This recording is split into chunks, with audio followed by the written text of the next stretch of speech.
Alright, we are back, and it's actually already ready to go. How did your... Cool. What did I do to do that?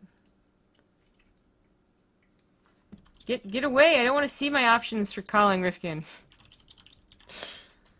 Well, your options are click that little circle on the bottom right that looks like a speech bubble, No, thank or you.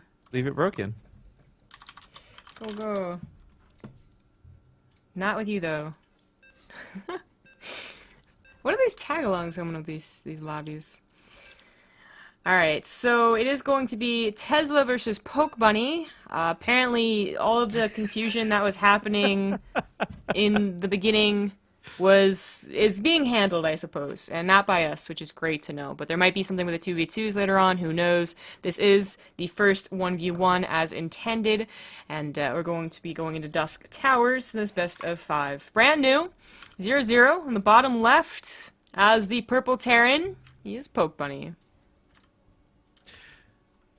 And I just want to put out here real quick in case you watches the VOD. Poke Bunny, I got nothing against you, man, but I got to cheer for this guy in the top right because he's repping a hell it's a boot time portrait.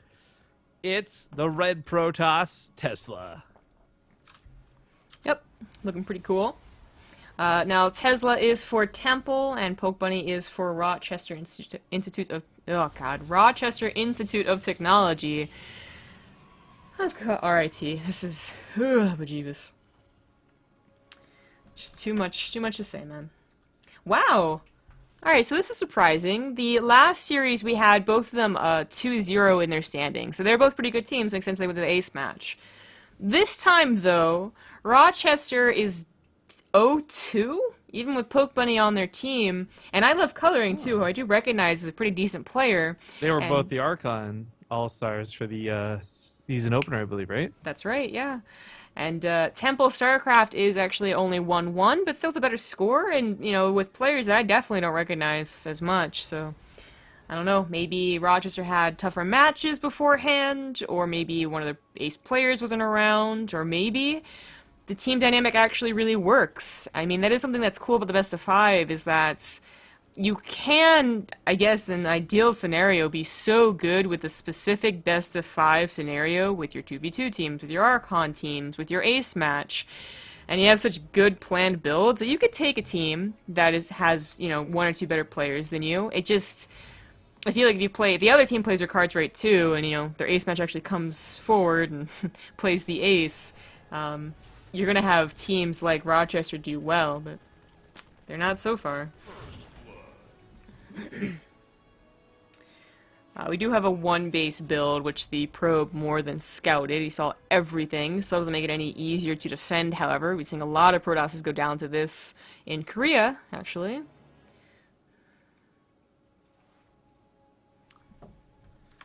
Yeah, Protoss in general, there's like all sorts of question marks right now. The patch is still fairly fresh, and we're seeing a lot of people figure out investing in gateways earlier versus relying on the mothership core versus skipping the mothership core. And I am not a fan of skipping the mothership core when you're playing against any sort of Terran.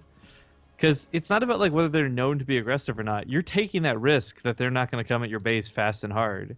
I mean, a mothership core stops a Widowmine drop, a mothership core stops Hellions from running in. The Photon Overcharge is just too damn good to not go for in some instances. So for Tesla to do this, it is very risky. There's some argument that the mothership core would only have 1 Photon Overcharge anyways, so, I mean, maybe try and get the faster production facility. In this case, it's a robotics facility. I don't know about it. The first Hellion did sneak in, and actually he's gotten a lot of kills. I certainly did not expect 5 kills right off the bat, and I'm guessing neither did Tesla, who was actually a little bit busy as we were following around that Adept. Of course, the Adept was never destined to do very much. There was a wall off. This is going to be followed up with a drop, and this Hellion has already done too much damage. 7 kills, Zombie Grub, Oh my to God. what is barely a Hellion. Yeah, and for scouting SCV doesn't really count. Damn, that is a good Hellion. This drop should do more damage, and followed up by the Liberator is almost going to guarantee more probe kills. I don't know why the insistence of pumping out the Immortal over the gateways. I think he just had a messed up build. His warp keeps trying to be chroned out now, but It's no production on this. Like, I get it. You're so used to having Ooh, warp ooh, gates. ooh, ooh. Very close. You're so used to Yes! having warp gates, but you can also build from regular gateways even past the 4-minute mark. Kind of wish you had done that. Oh That's well. some intense loop-de-loops, man. Yeah. So 5 more probes do go down. The observer is not going to scouts the Liberator, or maybe it did just barely see that passing through. There's a pylon on the back, so that's actually a really nice position. Otherwise, you know, Stalker will be able to get around or something like that. Oh, Okay. I have to mute myself for a second, I'm sorry. Instant pull on the probes, not so bad, but then unfortunately a couple go back to mining, especially that gas, so 3 do go down. They are just transferred to the natural. There is a push, however, from Poke Bunny, who is still on 1 base, mind you. He never transferred over into Command Center. There's plenty of variations with the 1-1-1 for Terran right now. Cyclones, Liberators, Drops, Hellions, and I guess a committed push afterwards as well, as opposed to the Command Center. Just it's a very good opener. The Liberator is going to go ahead and change paths here and go over and defend this push. This is a push that we certainly see a lot on Arena, which makes a lot of sense with the abusive position on the Nexus. On Dust Towers, I think it makes a little less sense, but you're in such a good position. You've killed a lot of workers. You have a lot of your army left over because nothing actually died, maybe a couple of Marines. And while you can't siege up a natural, you can barely siege up a production facility, the warp gates, you're in a good lead. You're in a good position. I guess do the attack. But a Warp Prism has managed to sneak by. It warps in 1 single Adept. But that single Adept doing a surprising amount of annoyance as Poke Bunny's supply block doesn't have a lot that's coming out right now. Another Adept joins him, and that might be Tesla's best use of his Warp Gates. 1 has gone down already. 2 more are coming out in the back. The Immortals, which I initially was like, I don't know about the priority on them over just regular gateway units, have now actually come into effect, are going to come into effect. 2 Immortals, and that's all you're going to get, because the road was going to go down, but they are going to be very helpful at busting down those tanks. Another gateway goes down. Without the 2 gateways finishing up here, this could be bad. This could be really bad. With a slow siege up of tanks and Liberators, second Liberators join. This could be bad for the Nexus as well, but that's Adept's counterattack has done its own damage. Not so much, though. Not compared to all the gateways and the pylon and whatnot going down. 7 workers, not enough. If they have Stalker Kiln Falls, that Liberator will not have anything to contest it. And those tanks are taking out the Stalkers very quickly. Yeah. Tesla's hold is well... It's not working, but it is commendable. Like, it is close. If he had, I don't know, maybe controlled the Adepts a little bit better, maybe gotten a few SCV kills. He hit at such like a perfect timing where Poke Bunny was supply blocked. Or if he had just not taken 7 probe kills from that first Hellion, that probably would have really helped. And he's trying still desperately to hold on to this. He's gotten rid of the fodder.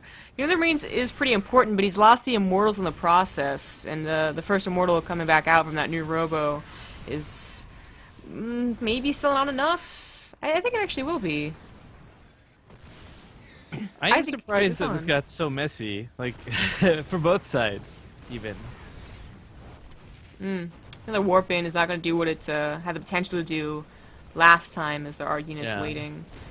Okay. Thanks, I mean, they're slowly going down. Liberator could actually pick up the Mothership Core. Tries to, at least. The Stalker's going to focus that down pretty quick.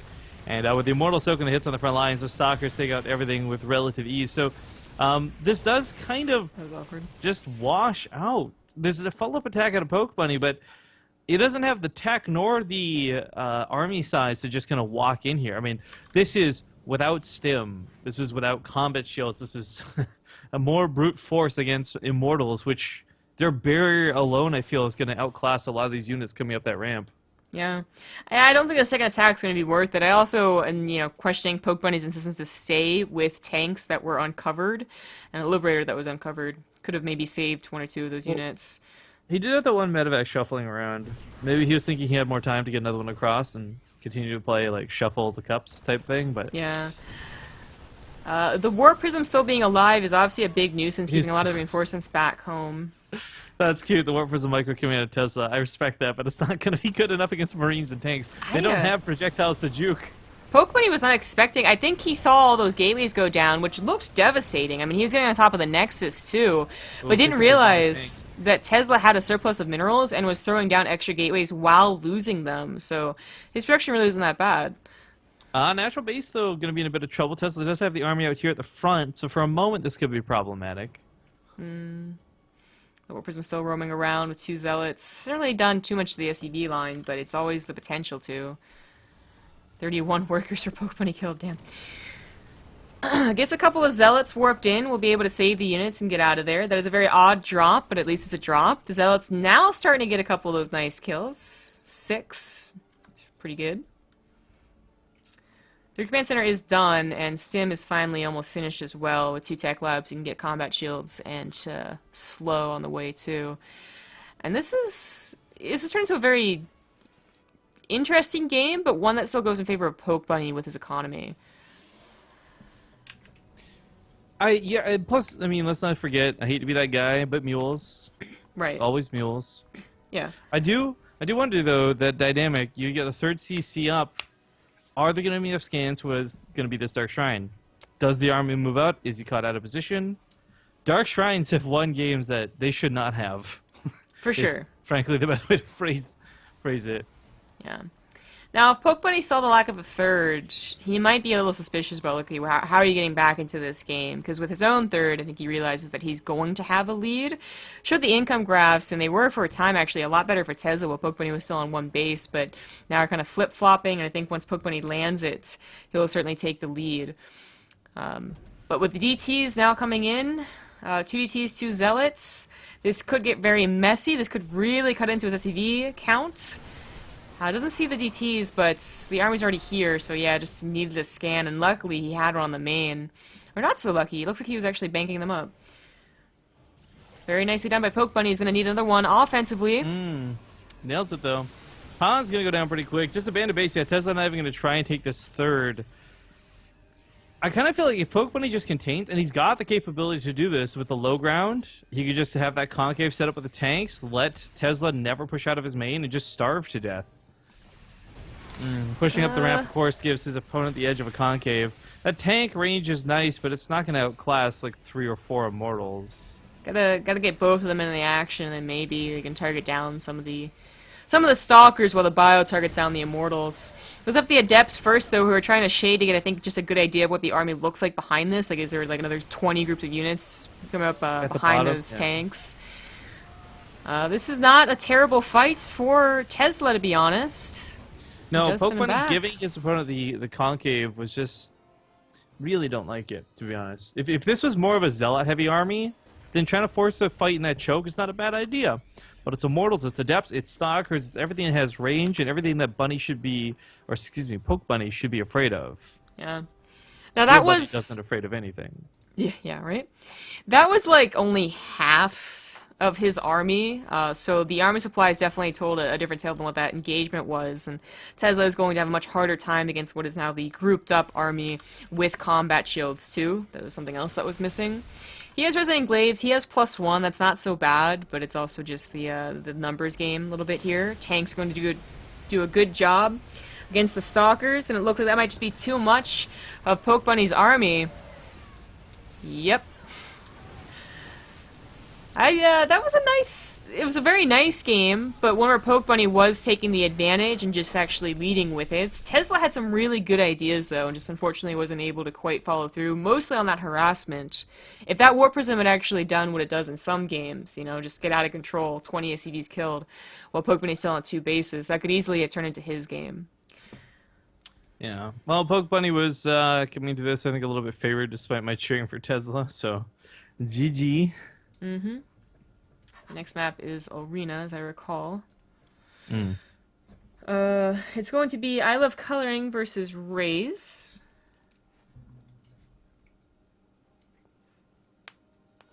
Last time we had Aes, now we got Reyes.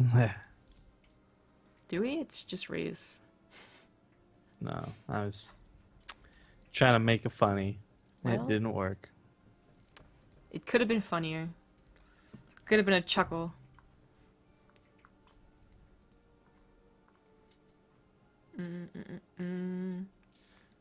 Do we know in advance who the 2v2 team is? Yep. Griffith, Vicious Viper, and Centaura, and Sam Crow. Hmm.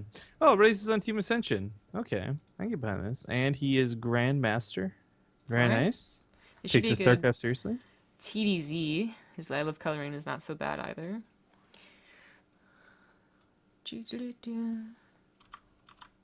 Yeah, it's actually not a bad amateur match, actually. This is something that should be very nice. Now, I Love Coloring is a name that I recognize from a while back, just as a fairly, good Zerg player who, as I recall, really favored Lings. I think I was impressed with his Ling control, but I don't know how much he's been playing recently. He's certainly not the ace, not with Poke Bunny still on the team. Although, I guess if he was in good form, they both could actually take that title. But anyways, he actually made a comment, which I won't repeat, but it sounds like he's at least acknowledging it's going to be a very tough game for him. But here we are on Arena. It is 1-0 in favor of Rochester, so I Love Coloring. And, no, Nice, 1-0, there we go. And on the top left, as the Purple Terran, it is Raze. And of course, in the bottom left, playing for Rutgers, teammate of Poke Bunny, and up 1-0 in the series. He's the yellow Zerg player. I Love Coloring. Double extractor trick? Why not, dude? Get those bonus points. Use that larva and put the regeneration on cooldown. Aw, yeah. I suppose. He's going to take a hat trick off the back of that. No silly one-base shenanigans from him, nor Raze. Looks to be just going for that one Rax expand. I don't So Raze, we talked about this a little bit in the lobby, but just kind of going back to the fact this guy is Grandmaster, so just ranking-wise, currently, a little bit of favoritism towards him. But as we did state as well, I Love Color, and we got to see the Archon mode matches and all this good stuff, and not a bad player. Yeah. I was wondering if my headset could be plugged in from a standing position, and it can. Nice. Yeah, mine Long died about an hour ago cables. because I was using it this whole time, so Yeah. now it's fully charged and good to go for another 9 hours. Oh, yes. The other 9 hours of casting we'll be doing tomorrow. Yeah, so I bet shouldn't be too bad. It's like 2 best of 5s and a third place match, and then the NA qualifiers. So 3 hours for Cybet, and then the NA qualifiers didn't go so slowly. No, NA went pretty fast. The first European one, I think, just set a bad precedent because of how long that went. The rest of them have been fair. The European qualifiers just had so many freaking people. Yeah. Both of them. But yeah, that's of course... I wonder how organizing something equivalent to CSL would work in Europe. You'd have twice as many just people in general. Yeah, I do. I would not want to try and do that. Especially with all the languages. Like, there's some... Oh yeah, I guess the nice thing is despite its disorganization sometimes, at least it is all English here. Right? But anyways, that's... we were talking about this, of course, on our channel, Base Trade TV, which most of you probably know us from. So just know that we're casting every single day, along with the CSL every Tuesday and Thursday. Not next Tuesday, though, as we are booked. Wow, you make us sound so famous and popular, Zombie Grub. Booked You is should a be our- very good word. You should be our PR manager. You know, you don't say like, "Oh, I'm busy." You say, "I'm booked," and they're like, "Ooh, fancy." You have like So- bookkeeping. It's like when you're full and you're like, I'm not full, I'm stuffed. Sure. I don't really think there's a fancier way to say that you're full. I don't know about that. I'm quite sated with my current That's pretty appetite. fancy. That's a nail on the head right there. Chauncey. It is going to be roaches for I Love Coloring. Yeah, so I just again when we first saw this guy, I was trying to Roachy. read his name. I thought it was like collar in or something I like. love coloring. Yeah, like it just didn't make sense to me. Then I'm like, oh, coloring, like crayons. remember that, Yay! Yeah, of course, we both, as a team, saw him first with the Archon, but he, I think, has been around for me since even Clarity days. Like, he's been an NA master slash GM for a very long time. And, I don't know. I just... I just assumed it was, like, coloring, because he's like, I love coloring. I go to a white spot and I get the crayons. I love coloring. Yeah, that's what I figured.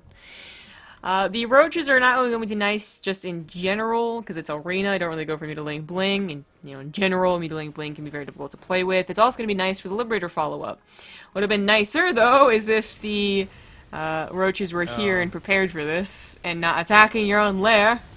Today is the reign of the Hellions, Zombie Grub. Apparently. Unfortunately, Colorin doesn't get the same advantage that Poke Bunny did. It's on the other end of the stick, and 11 drones go down pretty quick. Yeah. Perhaps your best use of Hellions nowadays, with roaches being so common. More Hellions go into the natural, hoping to catch maybe the transfer.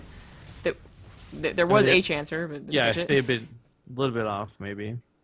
I think the idea was that Raze was hoping to still be in the main dropping while this went on, and he just kind of rallied over, so I didn't think too much of it. 8 Hellions? That is too many Hellions.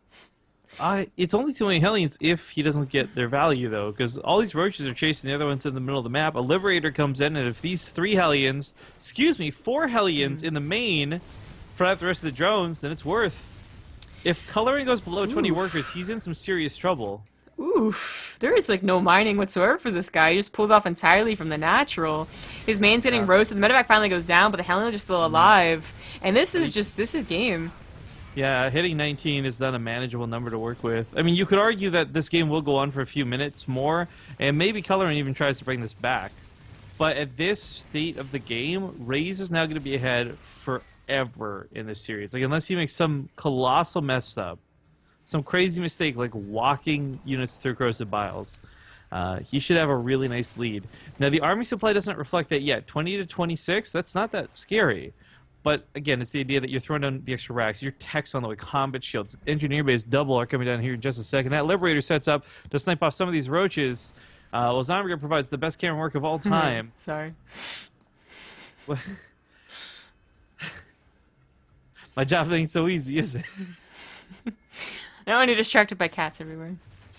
I had to make sure that he had his place to sit. Yeah, it's all. No, I understand. Like, I'm not even judging. Like, as a fellow cat person, I know. Plus, I thought I had shift clicked the or followed rather the roaches. So there's that too. Control Shift F. Yeah. Yay. Okay, Liberty comes back. Again, this isn't killing a lot, but it does stop all mining, which is, I would say, a fairly important deal. Ooh, that graph, that income advantage. I mean, you gotta pay attention to the numbers over here as well as, how long it's been down here, but that's also differential, so it's even more. It's quite bad. Going up to a plus 1,500, in fact, difference at certain times. Oh dear. Oh dear. And with production all already and ready to go for Raze, his army supply, which was similar and as such maybe a little bit scary, is now just going to be much, much better than I Love Coloring. Much better. In fact, he should just push right now. There we go. Right through the middle. Okay, well, the the army supply has picked up quite a bit, and while Colorin's army supply does look similar, it's not. It is Roaches and Ravagers, and it's a very small amount of them. This scan's looking good. Those Widow Mines are looking better. They take out one Ravager. They almost kill most of the Roaches. Just pouncing on that. Raze can go either direction because there's vulnerable targets all over the place. There's actually not enough Ravagers to kill that Liberator, and in fact, I don't even know how that shot hit. That looked like it was a clear miss, but denies the +1 weapon upgrades. Queen comes in from the side, the only form of real reliable anti-air at this point, but that bio, that's just too much. Yeah. Too much deal, especially for the roaches. If there were a couple banelings, Raze could have been really a little too cocky and run into them, but roaches, you can sim into those, especially with such low numbers. And this is now officially game, and it's going to go to a 1-1 score. As soon as there's the tap out.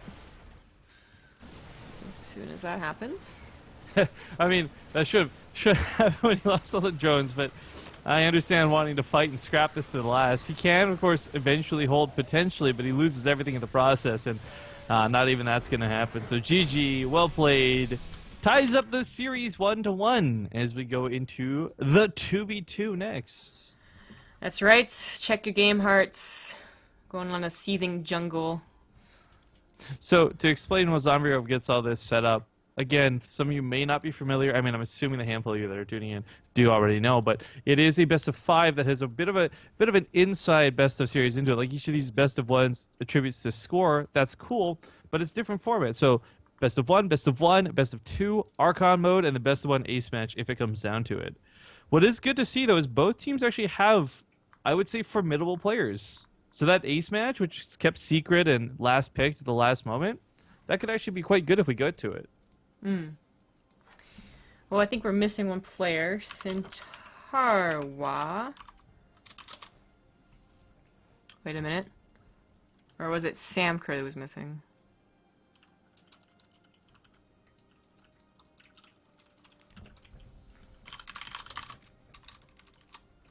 No one told You us. a Whisperino. Yeah, that's pretty cool. Yeah, I was like, oh, okay. So we're doing the Archon first then? So this has happened a couple times in the CSL where the order of the games gets played out slightly different. And the last time this happened, we were worried that would affect score because it could actually very much influence whether you would have even had that match play out or not in the first place. However, because it is 1-1, whether we go to 2v2 now or the Archon mode now, it'll be irrelevant because the score will still be 2-1 afterwards, no matter what. Yep. Okay, so it's the Archon mode, which is going to be on Lerlac. I guess 2v2 will come afterwards. And that is going to be Centaura and Robbie versus I Love Coloring and Icarus. Okay. I'm gonna get in the lobby for this, but I'm gonna have to BRB again. Having That's some fine. some real life stuff happening in the background here, so I will mute myself and poke when I come back. Okay. That's fun. As long as they actually get into this lobby and ready to go. I Love Coloring and Icarus is up here. Centaura and I guess Robbie P is Tesla. Okay, cool. And now you can see his name. Everyone look. Whoopsie, that's the wrong image. That's the wrong cam too. There's it is. We're gonna put on this image though. Oh no, don't break! There we go. Obs almost broke on me. You good go? Okay, Tesla needs 1 minute, so. Turn the music on.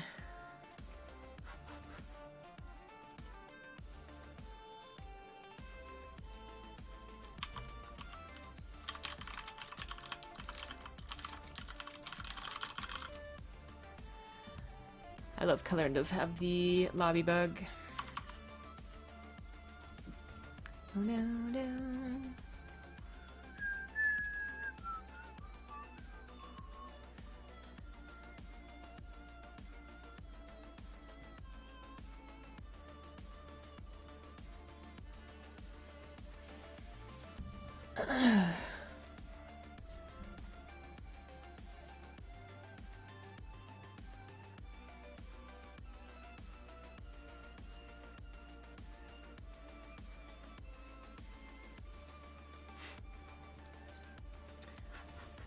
I Love Coloring is now ready, so that should be the last of them. I Love Coloring and Icarus going to be on Rochester, whereas Centaur and Tesla are going to be on Temple. It is an even score. And now we'll see if they're ready.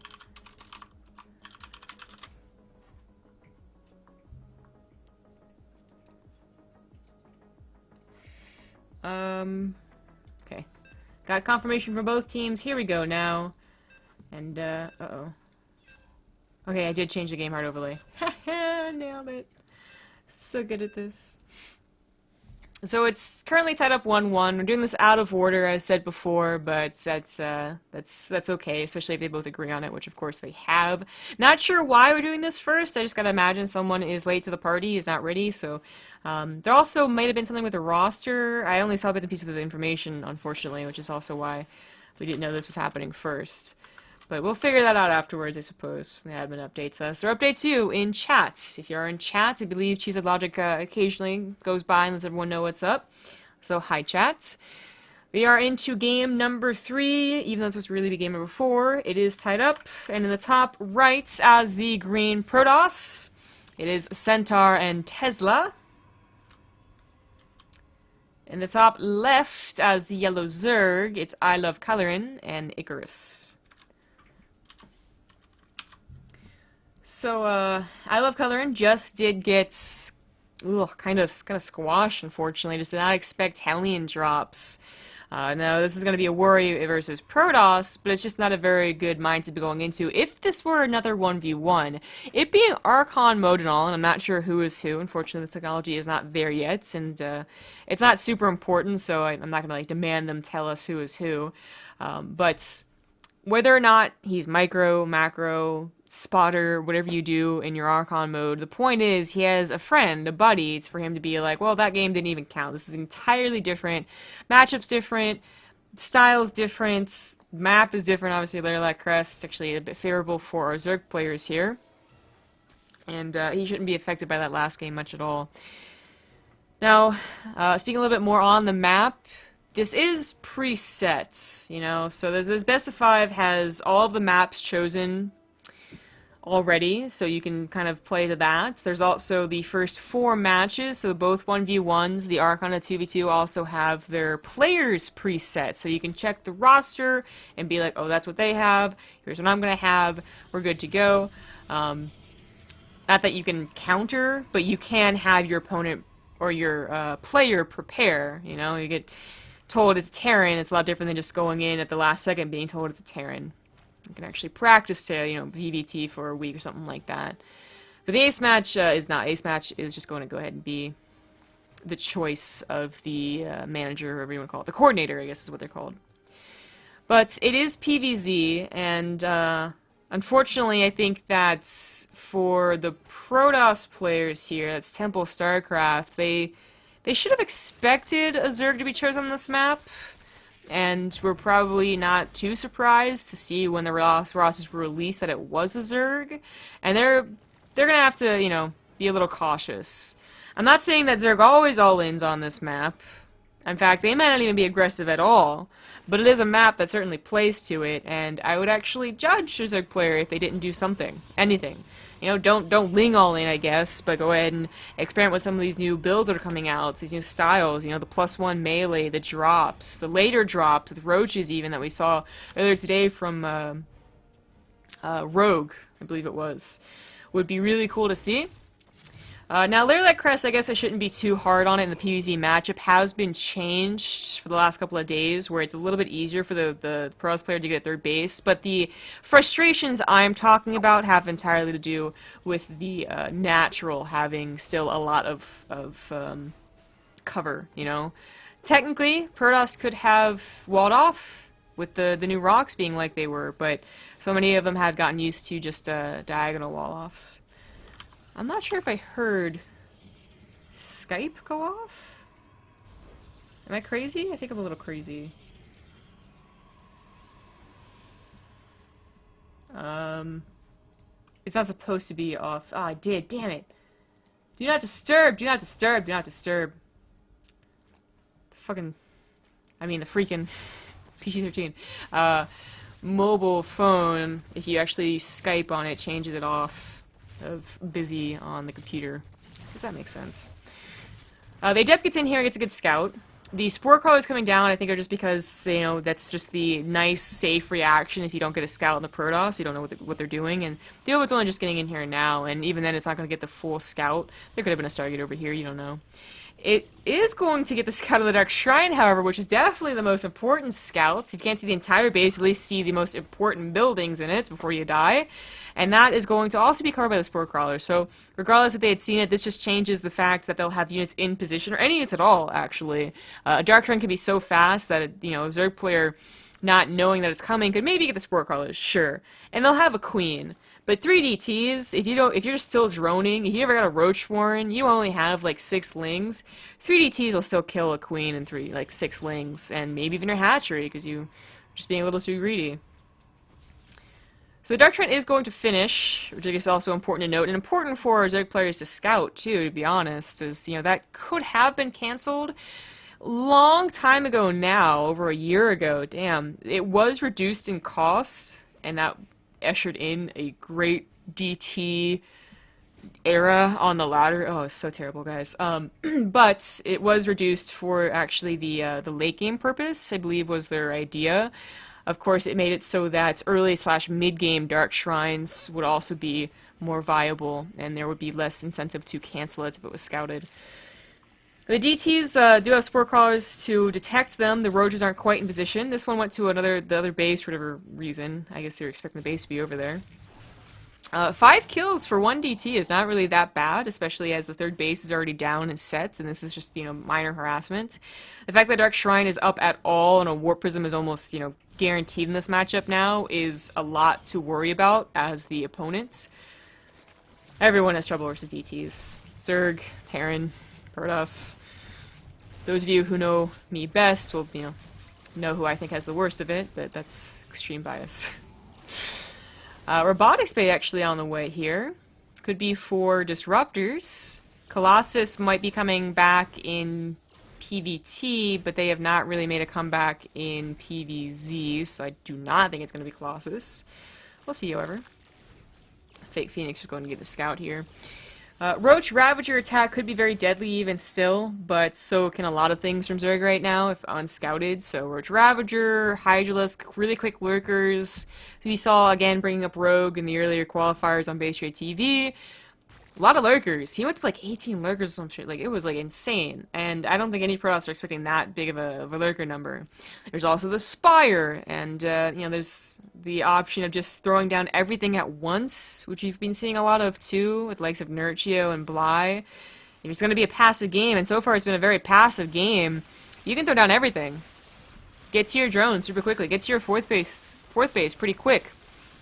Then throw down your Hydra's Den, your Roach upgrades, your Lurker Den, your Spire, your Infestation Pits, all at the same time, or around the same time, and this poor Protoss player scouts is going to be like, I don't know what you're doing, like, which one are you going to choose?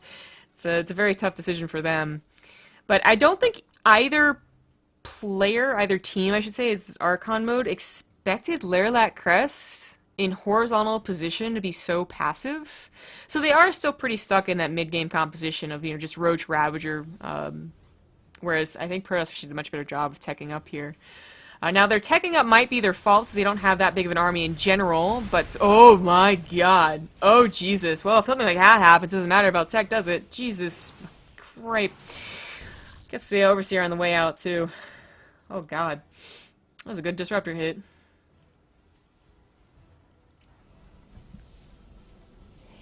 Hello. Hello? I'm back. Sorry about that. Okay. Well, it's been a very passive PvZ, which isn't going to change anytime soon, I suppose. Poor Zerg here just got the Disruptor hit of a lifetime. Right, it took me a moment to clue in because I forgot that we had done the Archon instead of the 2v2, so I guess passive's not bad. A lot of players can focus on control 2 more than normal, but uh-oh. Nice surround, good concave, but the strength of the Protoss army looks like it might be winning out here.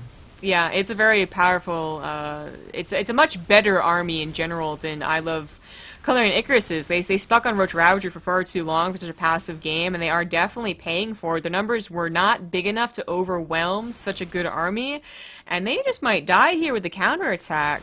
No, there's no Warp Prism, so this is going to be something that's, okay, maybe the Protoss did not really want to commit to. They are taking the fight with Blink, and the Disruptor Shot goes out and gets a nice hit once again. Oh, dang. That might solidify the game ending. Again, a War Prism, a Proxy Pylon, anything would definitely mean the end of it. But it looks like The Protoss, oh, they know they're gonna win. I don't know if that was dancing or if that was two players trying to take control of the same units. Either way, GG does get thrown down, and 2-1 in the favor of Temple. Yes, I believe so. Yes, Temple. That a game overlay. Bring your camera back up. Window capture 2. Haha, nailed it.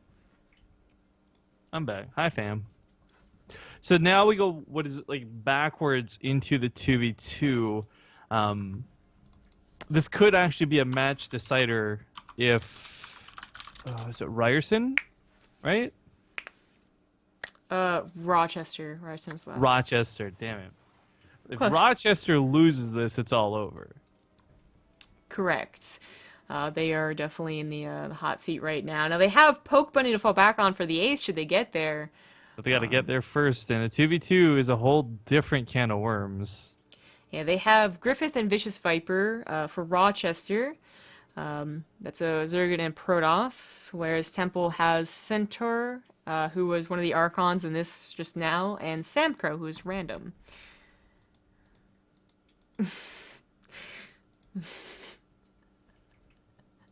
you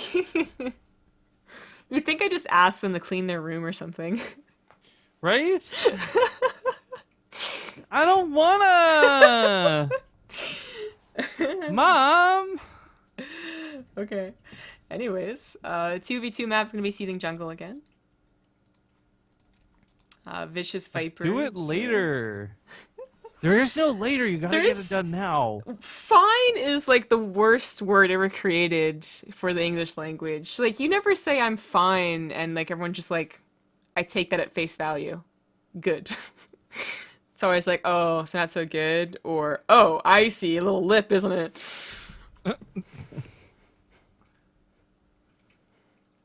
No, you don't feel the same? Nope. Really?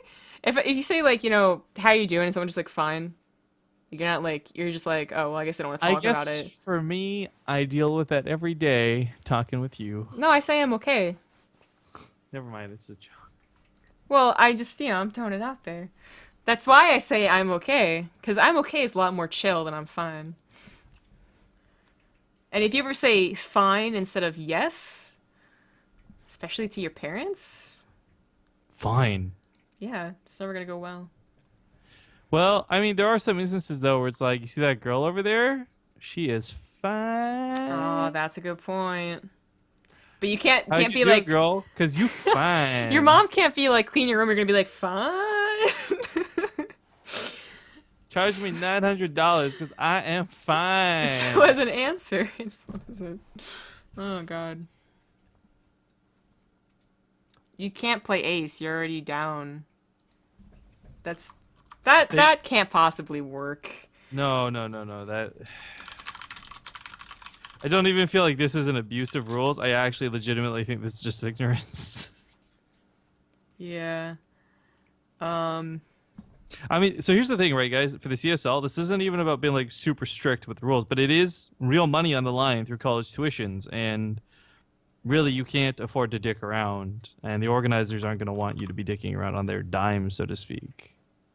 Yeah. I mean, I guess they weren't aware of some rule, but I'm not 100% sure what they're talking about.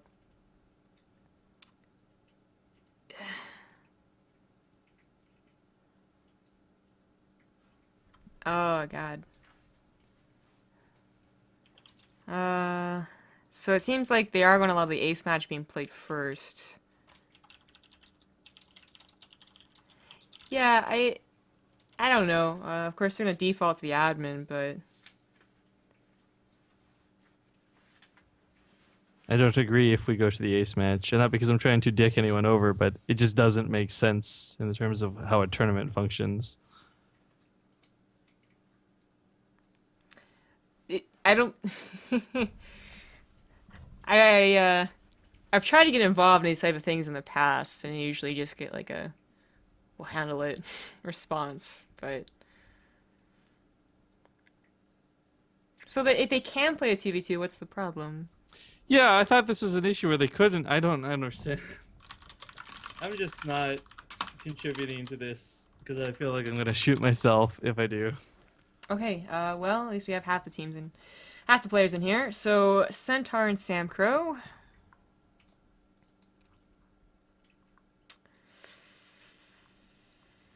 I don't know who Sam Crow is. Sam Crow? Hi, Apollo. So again, just for clarity for anyone tuning in, the issues at hand here are just simply one of the teams not understanding how formats work, I guess. And it doesn't seem like they're causing a big stink. They just really wanted to push one thing over the other, so it's not. It's hardly drama at all. Yeah, okay, the teams are correct. We're all in here. Let's see the lobby. Darn it. Ready?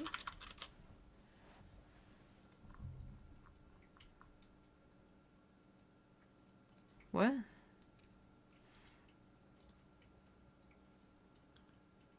Oh, I guess. Okay, Sam Crow says random on the lineup, but he actually plays Zerg. Okay, well, that might be another issue. Zombie Grub. I got nothing in my heart that says anything strictly mean to these kids, but it's like it's kind of full NA right now, if you know what I'm saying. A little bit. I just say, like, typically it would be just, like, you have to play this. Like, if you fail to sign up, if you fail to do the submission properly, okay, maybe there's a little bit of leeway. Maybe the admin decides to take mercy on you. But if they don't, then it's kind of your fault, and that's too bad. Oh. I guess there might be something where, like, they have to submit a person and you can't change their race for each. Like, you Yeah, submit so a person and a race is attached to them even though they play in 2 or 3 different scenarios. right. So the drama at hand right now is basically one player wants to play Zerg, but the rules say he has to play random because that's what he was signed up as. Okay. Well, I do believe that they're all ready. There's a lot of talk in there. Just, you know, they'll be like, "No!" if I did it incorrectly. You hope at least. You hope at least. Yeah. So, yeah, again, just like no ill will or anything. Like no one's being a real, you know, douchebag about it. But there's just a lot of It's confusion. arguing over confusion. Yeah, it is simple as miscommunication, Yeah. but Which, it's. I just feel like there needs to be a rule to punish people who can't read and perform simple tasks. Yeah, I think the unfortunate thing is that like punishing them now while it's so very early on. Oh shit! I forgot to turn the 2v2 overlay on. Correct. Is better than, you know, finally enforcing the rule after 7 complaints when it's like down to the wire and this win could be the difference of making it to the finals, you know? But oh well. So this is actually the ugliest way you could possibly overlay. Having the 2v2 overlay for 1v1 is even better, but oh well. In the top Yeah, that left was- or top right as That was the pretty magical when you did that one time. yep.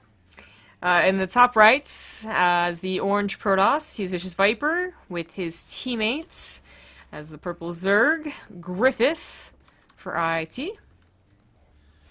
And playing for Temple, it's going to be the Green Terran player Centaur Wah and Dunwana Puma. Dunawana Puma. Dunawana Puma. It's pretty crazy. It's a fun word to say. It's a fun sentence to say. I don't even know what you would call it. All right, so looks like okay. The guy. Teamwork!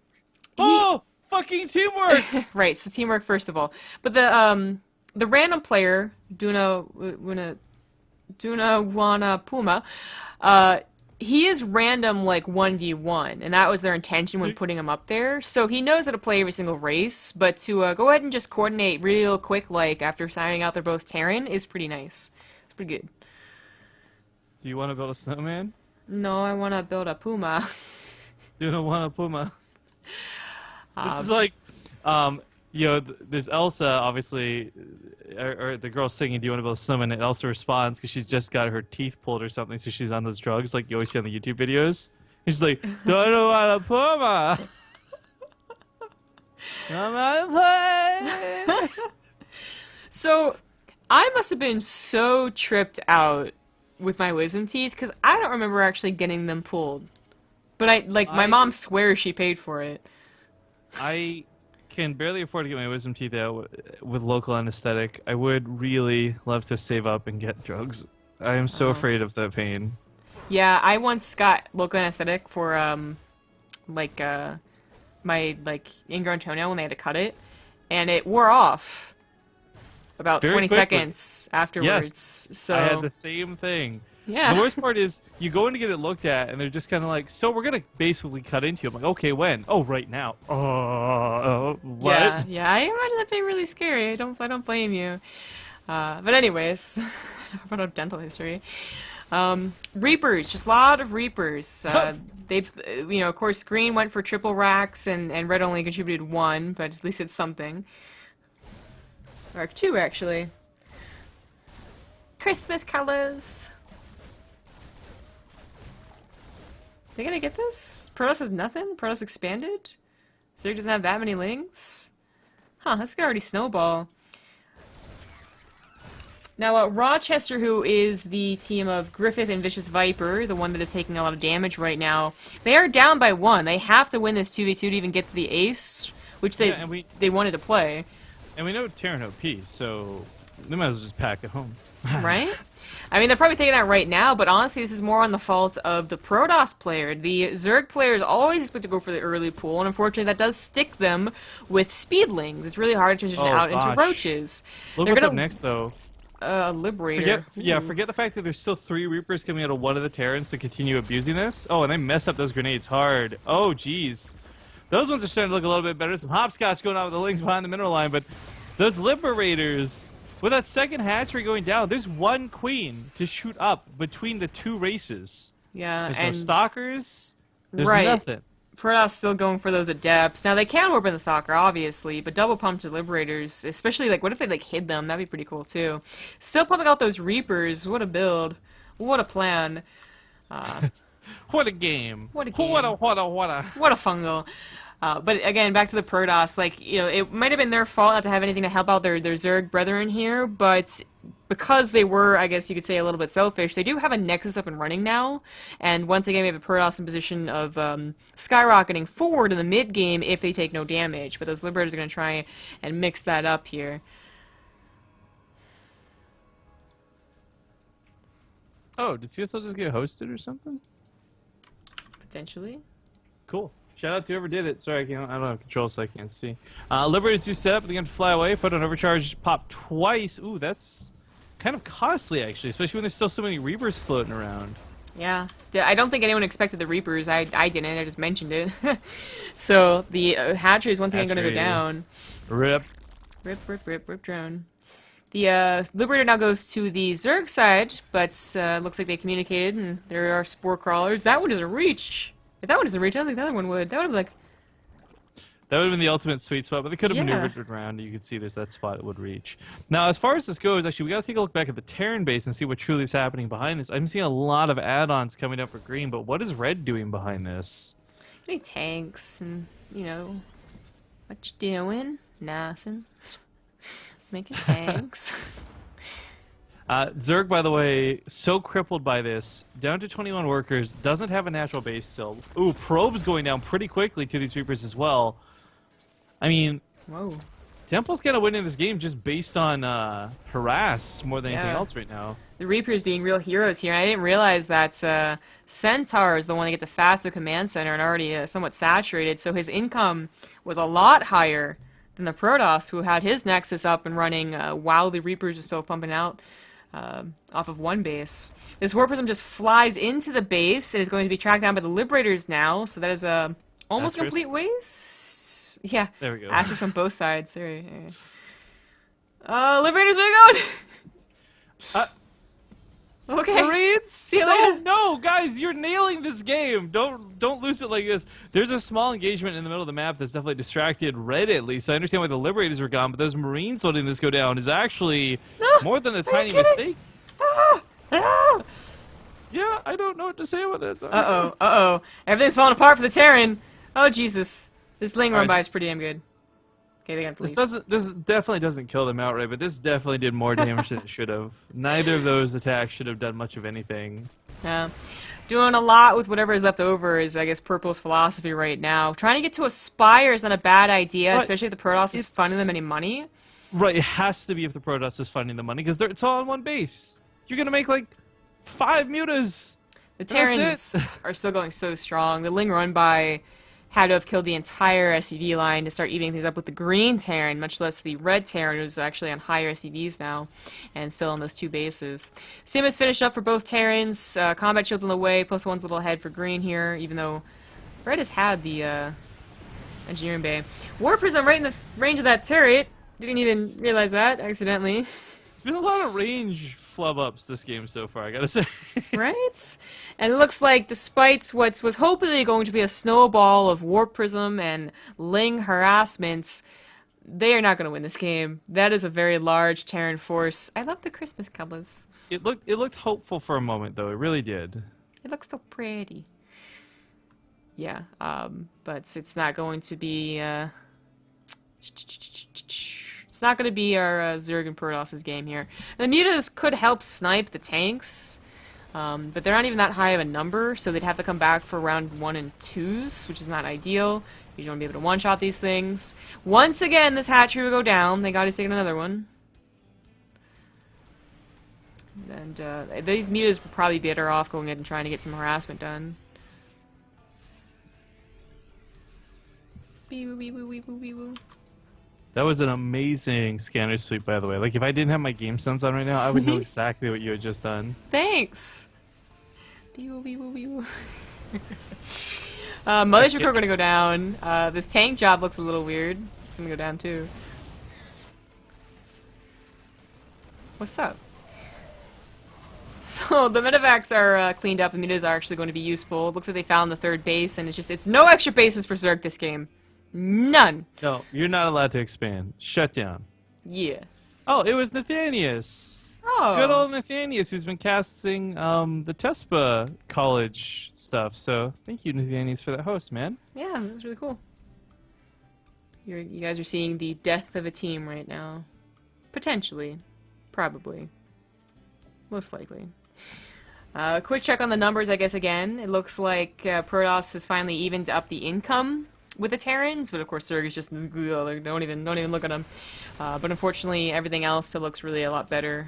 With the game hard overlay broken, you can't see the army supply, actually, but you can see the supply here, and green is at 140, whereas red Terran and the Protoss are kind of very close to each other. Zerg below 50 supply. Not so good. I don't know why the red Terran is saying that he sucks, as he is winning. Maybe he's banking a ton of minerals. Good news, man! Without the overlay, we can't tell. Actually, you know what's kind of funny? The way the army's being Oh, wait, maneuvered, click I on it. actually believe green is controlling both armies right now. Like shared unit control type thing. You never realized how much a 2v2 map sucked? You're gonna have to say that for every single 2v2 map,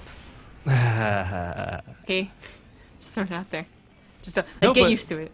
But seriously, this is kind of cool. Like, we talk about mineral sharing and all that. We don't talk about shared control. That's definitely what's happening here. Oopsie. So he's going to be shuffling both the tanks. It's almost like an Archon There you mode go. and a 2v2 combined. One person controlling the armies of both teams, both players shuffling those tanks forward. And that bio line is just looking way too strong.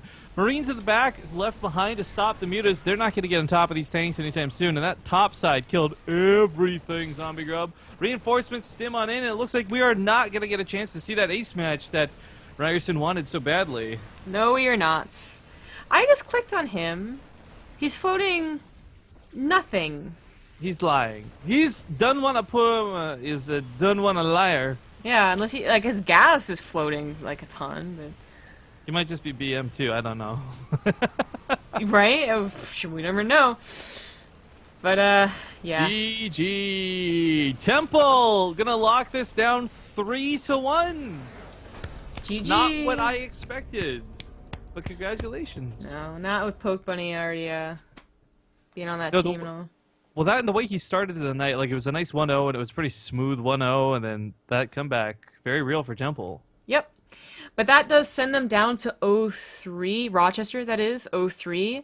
Temple now is at a 2-1 overall score, so congratulations to them. That is it for tonight. Just 2 best of 5s, and we're done. We're going to be back not next Tuesday, as we are doing the thing cast on our channel, but next Thursday we will be back. And I don't think they have the teams already set up for that in this little blurb. Next week is going to be. Oh, they also don't have the next week either. I don't know what next week is going to be then. Nailed it! I guess you could always just go to their website, cstarleague.com, and follow them on Twitter. That's also cstarleague to find out more if you're interested. And of course, if you're interested and you're a college student, that's also a very good, it's a good initiative, and they do all of the most popular esports. So StarCraft 2 isn't what you're good at, but you like watching it, well, cool, but you can also just go ahead and try and join like the Hearthstone team or something like that, as they've been going strong for a few years now, so I expect to see them next year too. Sign-ups are closed for this year, but there's always next year. Hope you're not a senior. That's it for us. You can follow us on Base Trade TV. That's what will be tomorrow morning and tomorrow night. You can follow me on Twitter at ZG Gaming, and Rifkin, where can they find you? Just find me on Base Trade TV, guys, or on Twitter at riff_kings, but definitely come visit us on Base Trade TV. Yep. And that's going to be it. Thanks all for watching. We'll see you next time.